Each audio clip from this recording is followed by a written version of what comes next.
ஆதி துணை ஆதியே துணை ஆதியை அறிய குருவே துணை. மரளி கைதீண்டா சாலை ஆண்டவர்கள் மெய்மதம் மெய்மன ஞானம்.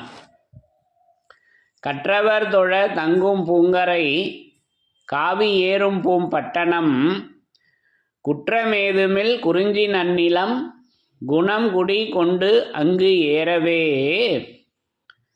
எல்லோருக்கும் நமஸ்காரம். விரிபுவன வேதமாமரைகளின் அதிகாரண செழுங்கலை கருவூலத்து ஆண்டவர்கள் திருவாயுரை விரிப்பு. இந்த மெய்ப்பாதை வேறு வேதம் ஆசான் திருமேனி. வேதத்தை ஓதினாலே புண்ணியம். வேதங்கள் பூராவும் தித்திக்குது. திருமறை குருபெருமான் திருமறை குருபெருமான் திருமறை குரு தீன் திருமேனியர். எச்செல்லாம் கடந்த குருநாதர் சொல்வார் இல்லாட்டால் என்னூல் பார் சொல்லும் சொல்லும். நம் குலதெய்வ சைவ திருமேனி சுருதி பெருமான். வேத ஏட்டில் எழுதியுள்ளதை படிப்பதன் பயன் இறைவனை காண்பதுதான். தலைவன் தன்னை அறிந்தவனே குலத்தோன் என்று திருவேதம் உமக்கு உரைக்கச் சொன்னது எம்மை என்ற நமது பெருமான் அவர்களின் உத்தரவின்படி நமது பெருமான் பிரம்மோதய மெய்வழிச்சாலை ஆண்டவர்களின் செந்தாமரை பொற்பாதம் மலர்பாதம் திருமறைப்பாதம் வணங்கி தொழுது நமது தெய்வம் அவர்கள் என்றென்றைக்கும் அந்த கல்வியாக விளங்கி கொண்டு அந்த மெய்க்கல்வியாக கல்வி நிஜமாகவே உன் தலையில் தெய்வத்தை நாட்ட வந்தது என்ற வாசகத்தின்படி அவர்கள் அந்த மெய்க்கல்வியாக விளங்கி கொண்டு வரும் இந்த உலகத்தில் இந்த விண்ணுலகத்தில் யமனை வென்ற திருமறை என்ற தலைப்பில் வேத வாசகங்களை ஒவ்வொன்றாக படித்து பகிர்ந்து வருகிறோம்.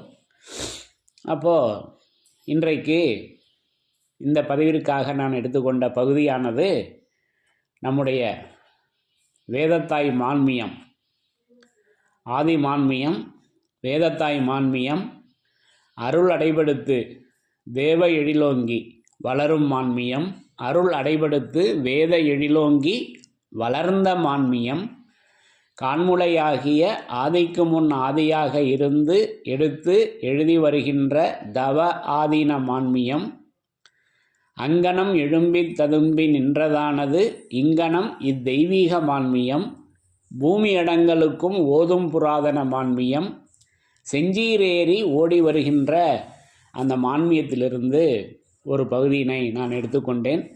இந்த பகுதியில் அந்த யமனை வென்ற திருமறை என்ன நாமம் பூண்டு விளங்கி கொண்டிருக்கின்றது என்பதை நமக்கு அற்புதமாக தெய்வம் அவங்க எடுத்து உரைக்கிறாங்க. இந்த காட்சியினை நமக்கு மூலபண்டார பருவத்தில் தெய்வம் அவங்க எடுத்து வச்சுருக்காங்க. அப்போ மூலபண்டாரம் வழங்குகிறான் முந்துமினே முந்துமினே என்று இதுவரைக்கும் வந்த பாரவான்கள் எல்லாம் நமது தெய்வம் அவர்களின் அவதாரத்தை நோக்கி பேசி வர்றாங்க அல்லவா. அந்த பூரண மூலப்பழம் பகுதியில் வந்த பாரவான்கள் எல்லாம் அதை எடுத்து உரைக்கிறாங்க. மூலபண்டாரம் வழங்குகிறான் முந்துமினே முந்துமினே என்று அந்த மூலபண்டாரத்தை மான்மியத்தில் எடுத்து வைத்துள்ளார்கள். அப்போ எது மூலபண்டாரம்? அந்த மான்மியம், அது ஆதி மான்மியம் அல்லவா. அது வேதத்தின் சிறப்பாக நமக்கு எடுத்து வச்சுருக்காங்க. அப்போ அந்த மான்மியத்தில் மூலபண்டார பருவம் என்ற பருவத்தில் ஒரு பகுதியினை நான் எடுத்துக்கொண்டேன். அதில் அந்த யமனை வென்ற திருமறை எப்படி விளங்கி கொண்டிருக்கின்றது என்பதை அற்புதமாக நமக்கு எடுத்து பேசி வர்றாங்க. முதல்ல வாசகங்களை படித்து தரிசனை செய்யலாம். பிரம்மோதய மெய்வழிச்சாலை ஆண்டவர்கள் மான்மியம் சாதிகளின் கர்த்தாவே. பக்கம் எண் 131. எண்ணல் கோடி மந்திரங்களும் மனிதர்களை மகான்கள் ஆக்குவதற்கு உடைய உபன்யாச உபதேசம் எண்ணல் கோடி மந்திரங்களும் அதில் மனிதர்களின் பாவ நாசமென்னும் பிழை சங்கார நன்னம்பிக்கை ரத்னாகத இஸ்முல் உருவகங்களும் மேலும் உள்ளக பூப்பேறு புதையல்களும் புறப்புற செயலாதிய வழிபாடு சத்திய கிரந்தங்களும் அன்றியும் தேவ ரகசியம் என கூறும் ஜீவ தேகத்தின் ரகசியம் தூல தேகத்து ரகசியம் ஆக ரகசியம் 24,000ங்களும். அப்போ இந்த பகுதியெல்லாம் நம்ம ஏற்கனவே வேதத்தின் சிறப்புல சத்திய வழிபாடு என்பதை நம்ம படித்து தரிசனம் செய்திருக்கிறோம் அல்லவா. திருவருட்குறள் 182. முதல் நூலை, முதன் மொழியை, புராதன மொழியை, பழமொழியை வழிபட்டு நடந்தவர்கள் பேசினதெல்லாம் வழிநூல் என்று திருவருட்குறள் 182வது திருவாக்கியம் எடுத்து உரைக்கிறது. இந்த கருத்தை, இந்த வணக்கத்தை நம்முடைய மீட்புக்கு தலையாகிய அந்த முறையான வணக்கம், மாசற்ற இரக்கம், வருங்கால தீர்க்கம், இம்மூன்றும் மந்திரஸ்திரமாக உள்ள அந்த முறையான வணக்கத்தை இந்த மூலபண்டார பருவத்தில் மீண்டும் நமக்கு தெய்வம் அவங்க எடுத்து வழங்குறாங்க. அப்போ வழிபாடு அது சத்திய வழிபாடு, அது சத்திய வழிபாடு கிரந்தங்களும் அல்லவா. இன்னொரு தடவை படிங்க அந்த வரிய. புறப்புற செயலாதிய வழிபாடு சத்திய கிரந்தங்களும். புறப்புற செயலாதிய வழிபாடு சத்திய கிரந்தங்களும். அப்போது வேதத்தில் இப்படி ஒரு வழிபாடை நமக்கு எடுத்து வச்சுருக்காங்க. அப்போது சொல்லாமல் சொல்லுவதும், கேளாமல் கேட்பதும், பாராமல் பார்ப்பதும், தொடாமல் தொடுவதும் ஆகிய ஞானதுரை தனமுற்று கை கால் போய் முட்டாத பூசை வணக்கம் உடைய என்று 44வது திருவாக்கியத்தில் பேசி வர்றாங்க அல்லவா. அதெல்லாம் வேதத்தின் சிறப்பில் ஏற்கனவே நம்ம இதெல்லாம் படித்து பகிர்ந்துருக்கிறோம். அப்போ கை கால் போய் முட்டாத ஒரு பூசை இருக்குதுங்க. அது பூசை என்பது வணக்கம் அல்லவா, தொழுகை அல்லவா. அதை இங்கே வேதத்தில் நமக்கு எடுத்து வச்சுருக்காங்க. அப்போ இந்த பூசைக்கு என்ன வேணும் அப்படின்னா, வாய் மட்டும் இருந்தால் போதுங்க. அந்த வாய் பேசுவதற்கு காது கேட்கணும். அது காது ஏற்கனவே நமக்கு வேத வாசகம் கேட்டதுனால தான் பேச வருது. இப்போ உலகத்தில் ஊமையாக பிறக்கின்ற குழந்தைகள் எதனால் ஊமை அப்படின்னா, அவங்களுக்கு காது கேட்காது அல்ல. மருத்துவ விஞ்ஞானிகள் சொல்கிறாங்க அல்லவா, காது குறைபாடு காரணமாக தான் அவங்க பேசுவதில்லை. அப்போது நம்ம இதை செவியில் இரு செவியும் உயிர் துளையாம் திட்டோராது. அந்த செவியில் அந்த வேத வாசகத்தை கேட்டதுனால அந்த வாய் இருந்தால் போதும், நம்ம அதை எடுத்து பேசுகிறோம்.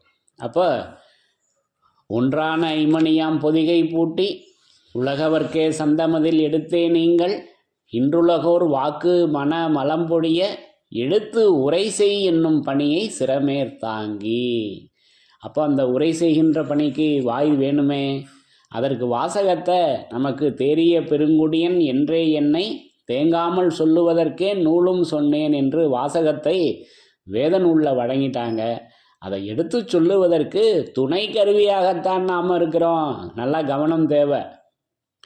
இதை எடுத்து பேசுகின்ற நம்ம எல்லோரும், நானும் துணை கருவியாகத்தான் இருக்கிறோம். சரியா?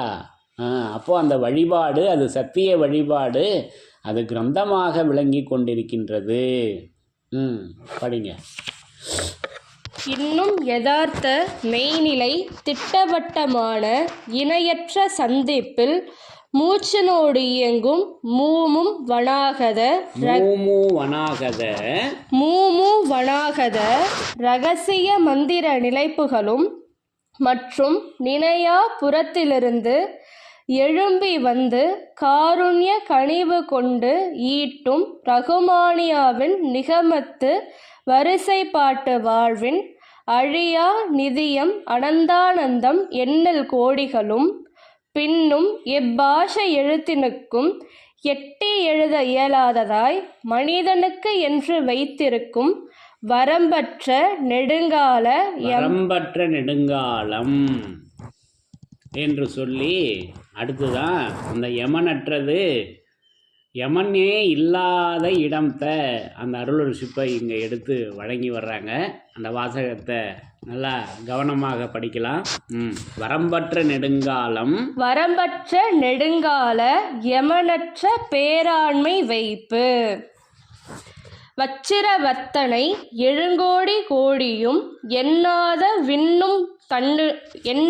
விண்ணும் தன்னுள்ளே தானே அலிபுலா மீம் என்னும் அந்த கித்தாபின் பெருக்க விரிப்பை பன்னேறு பூத்து கண்ணேறி நின்று கண்டார்கள்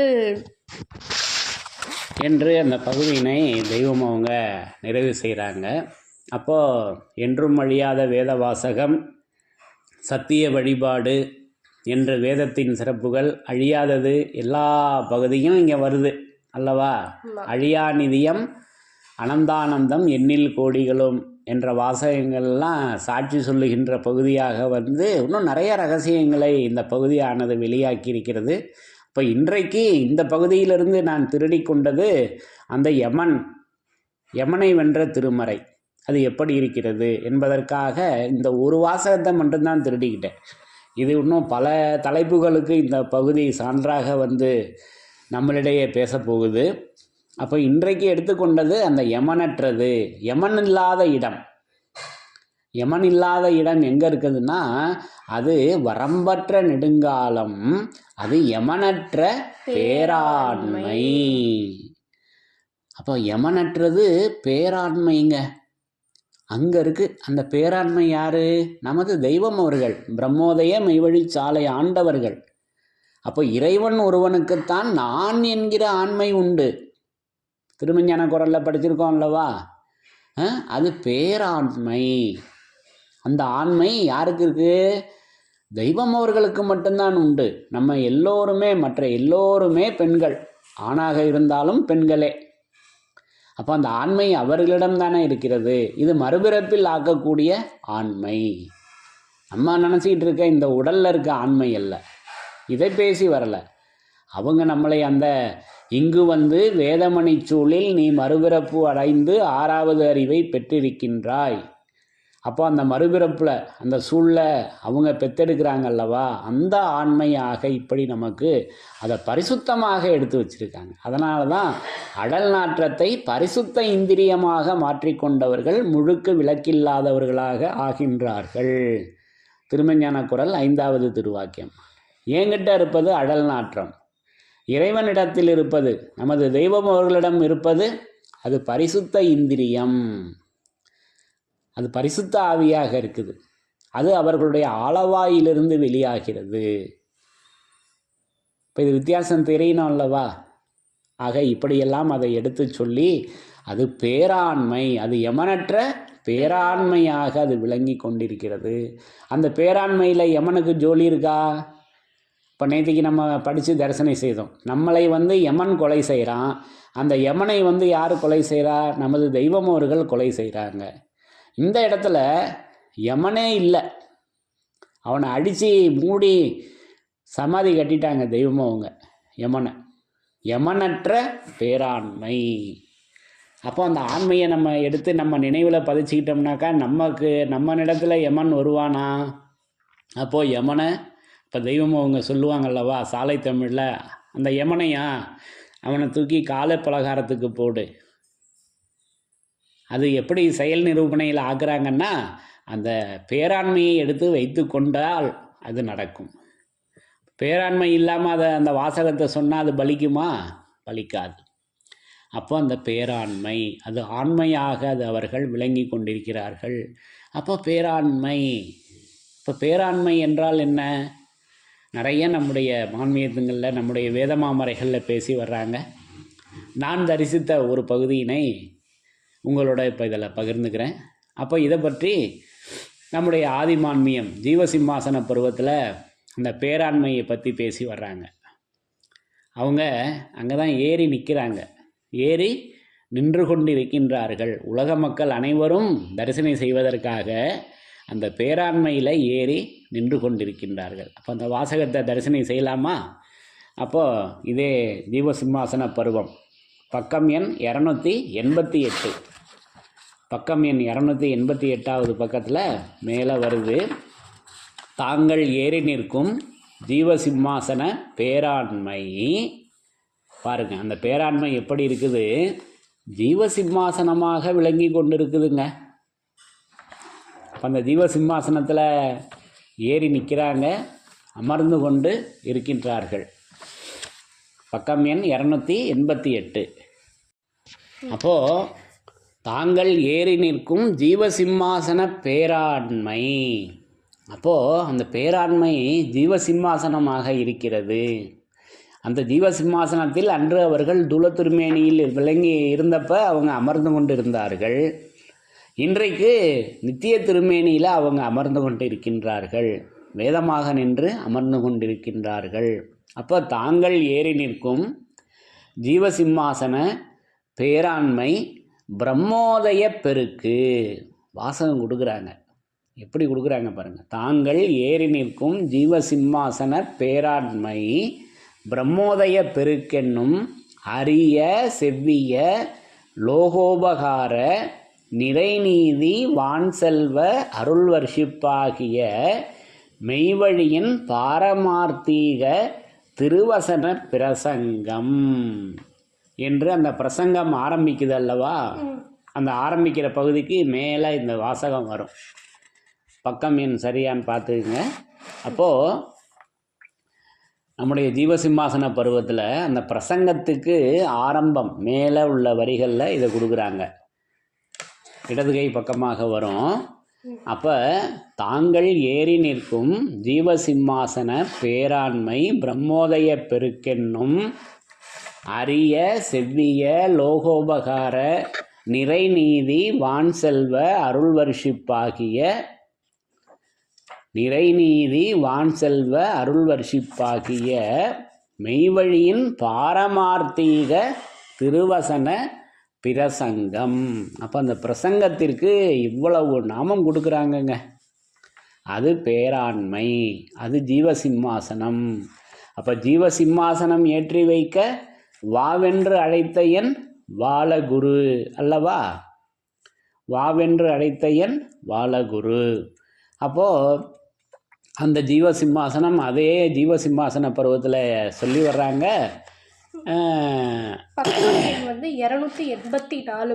284வது பக்கத்தில் வருதா? பக்கம் என் முதல்ல தவறாக சொல்லிட்டேன். 284வது பக்கத்தில் வருது வாசகம். அப்போது அந்த ஜீவசிம்மாசனம் எப்படி இருக்கிறது என்றால், மந்திர ஜீவசிம்மாசனமதில் வயங்கும் நந்தியாக அவங்க விளங்கி கொண்டு இருக்காங்கங்க. மந்திர ஜீவசிம்மாசனமதில் வயங்கும் நந்தி.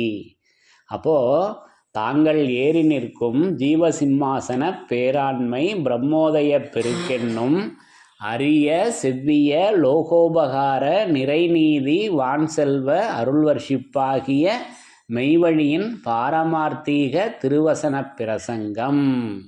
அந்த திருவசன பிரசங்கத்தை நமக்கு இப்படி அந்த பேராண்மையாக எடுத்து வழங்கியிருக்காங்க.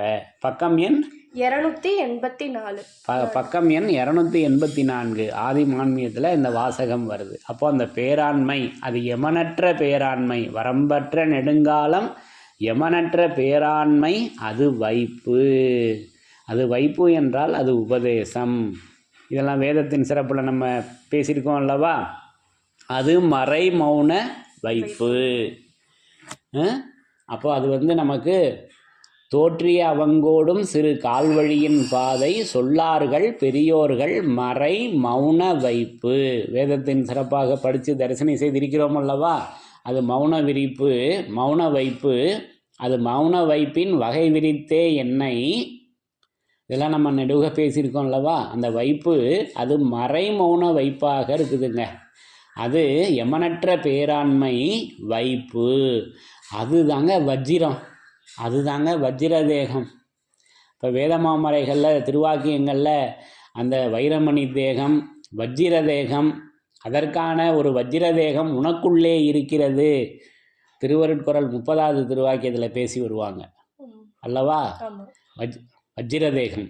அப்போ அது வஜ்ர மாமணி மேடையிலங்கொரு வச்சுதன் இன்னரசில் என்றெல்லாம் அது நிறையா இருக்குது விரிப்பு. அப்போ அதற்கு எழில் சிந்தும் விடையினை இங்கே நமக்கு அந்த வஜ்ரதேகத்தை வழங்கியிருக்கிறார்கள் பேராண்மையாக. அந்த பேராண்மை ஜீவசிம்மாசன பருவமாக இருக்கிறது. அந்த ஜீவசிம்மாசனத்தில் அல்லவா நமது தெய்வம் அவர்கள் அமர்ந்து கொண்டிருக்கின்றார்கள். அன்றைக்கு தூல திருமேனியில் அமர்ந்திருந்தார்கள். இன்றைக்கு வேத திருமேனியில் நம்முடைய பொன்னரங்க தேவாலயத்தில் அமர்ந்திருக்கிறார்கள். எப்பேற்பட்ட தரிசனை! இப்படி நான் நமது தெய்வம் அவர்களை, அந்த யமனற்ற பேராண்மையை இப்படி நான் தரிசனை செய்கிறேன். அப்போ இங்கே யமனுக்கு வேலை இருக்கா? வேலையே இல்லை. அப்போ அதனால தான் மேலேயே எழுதி போட்டு வச்சுருக்காங்க, யமன் அணுகா சத்திய பரிசுத்தவான்களின் சபையில் யமன் கைவசப்பட்டு பிணநாற்ற தீட்டுக்குரிய நரர் நிலை நிற்பதில்லை. யமன் அணுகா சத்திய பரிசுத்தவான்களின் சபை அல்லவா? அது சத்திய வழிபாடு கிரந்தமாக நமக்கு அது விளங்கும் என்ற ஞான சபையை நமக்கு எடுத்து வைத்திருக்கிறார்கள். இப்படி பேசிக்கொண்டே இருக்கலாம். அதனுடைய விரிப்பு விரிந்து கொண்டே இருக்கின்றது அல்லவா? ஆக இப்படி அந்த வரம்பற்ற நெடுங்காலம் யமனற்ற பேராண்மை அது வைப்பு வச்சிர எழுங்கோடி கோடியும் எண்ணாத விண்ணும் தன்னுள்ளே தானே அலீப்லாம் மீமாக அந்த பேராண்மை விளங்கி கொண்டிருக்கின்றது. அலீப் லாம் மீம் படிங்க.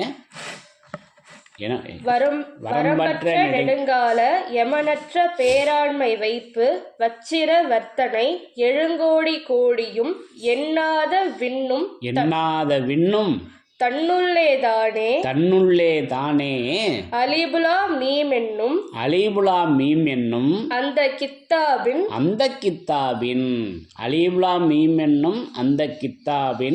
பெருக்க விரிப்பை பன்னேறு பூத்து கண்ணேறி நின்று அன்றைக்கு அவர்கள் கண்டு நமக்கெல்லாம் சொன்னாங்க. அதனால் இப்போ நாமளும் கேட்டு பார்க்கிறோம். நான் கேட்டு பார்க்கிறேன். ஆக இப்படியெல்லாம் நமக்கு அந்த பேராண்மையினுடைய விரிப்பு, யமனற்ற பேராண்மை, அந்த ஜீவசிம்மாசனத்தின் செயல்கள் இப்படி விரிந்து கொண்டே இருக்கின்றன. ஆக இப்படி அந்த பேராண்மை அது யமனற்ற பேராண்மை, யமன் இல்லாதது அந்த பேராண்மை. அது தாங்கள் ஏறி நிற்கும். அவங்க இந்த ஜீவசிம்மாசனத்தில் அமர்ந்திருக்காங்க, ஏறி நிற்கிறாங்களே அல்லவா? வரந்தரும் வாயில் நிற்பர். நமக்கு பழஞ்சாலை பொன்னரங்க ஸ்தாபிதத்தில் 5 விருத்தங்கள் சொல்லி வர்றாங்க. வரந்தரும் வாயில் நிற்பர், வழக்கர துடிசங்கோடு விரைந்த ஓவியருமாக நிற்பர், வேலையாளருமாக நிற்பர். அப்படி அவங்க நின்று கொண்டே இருக்கின்றார்கள். ஆக அது எத்தனை இடத்துல நிற்கிறாங்கன்னு எண்ணி பாருங்க. நானும் எண்ணி பார்த்தேன். 23 இடங்களில் அவங்க நிற்கிறாங்க. நெடுங்கம்பத்தருகில் நிற்பர், விரைந்த ஓவியருமாக நிற்பர். இப்படி அவங்க அந்த 23 இடங்களில் நின்று கொண்டிருக்கிறார்கள். அப்போ அந்த 23ல் ஒரு சூட்சுமம் இருக்கிறது. அது என்ன என்பதை பிறகு பேசிக்கலாம். அது முதல்ல எண்ணி பாருங்கள், எத்தனை இடத்துல தெய்வம் அவர்கள். சர்வமும் அவர்கள்தான். ஒரு எண்ணிக்கைக்காக நான் சொல்ல வருகிறேன். அப்போது இப்படி அவங்க தாயென சுவையும் தந்து தந்தையாய் பயிற்றுவிப்பர், சேயென ஆடியே சிநேகனா நிற்பர். அப்போ இப்படியெல்லாம் நமக்கு அது பேசி வர்றாங்க அல்லவா? இப்படி ஒரு 5 விருத்தங்களை நமக்கு வேதமாமறையில் ஆதிமை உதயபூரண வேதாந்தத்தில் பேசி வந்து அவ்வளவு இடங்களில் குறிப்பாக இதை நமக்கு பேசி வர்றாங்க. பாங்குறும் சுருதிக்கு எட்டா பழம் புராதனரா நிற்பர் அப்படின்னு சொல்லி வர்றாங்க. சுருதிக்கு எட்டா பழம் புராதனராகவும் அவங்க நிற்கிறாங்க. அப்போ இதெல்லாம் என்ன விளங்கிக்கணுமே? இப்போது சுருதி என்பது வேதம் அல்லவா? அது சுருதிக்கு எட்டா என்றால் அது என்ன? இப்போ இதெல்லாம் பேசி விளங்கி கொள்ளக்கூடிய செயலாக அதை சூட்சுமமாக நமக்கு எடுத்து வச்சுருக்காங்க. ஆக இப்படி அந்த யமனற்ற பேராண்மையில் அவங்க இப்படி ஏறி நின்று கொண்டு விளங்கி கொண்டு இருக்கின்றார்கள் என்பதை நான் இந்த பகுதியின் மூலம் விளங்கி கொண்டேன் என்று கூறி, ஆகவே அந்த யமனை வென்ற திருமறை இங்கே நமக்கு பேராண்மையாக வடிவெடுத்து நிற்கிறது என்பதை இப்படி நான் பேசி உணர்ந்து கொண்டேன் என்று கூறி, யமனை வென்ற திருமறையின் சிறப்புகள் தொடரும். தலைவன் தன்னை அறிந்தவனே குலத்தோன் என்று திருவேதம் உமக்கு உரைக்கச் சொன்னது எம்மை. திருவேதம் உமக்கு உரைக்கச் சொன்னது எம்மை. யமனை வென்ற திருமறையின் சிறப்புகள் தொடரும். எல்லோருக்கும் நமஸ்காரம்.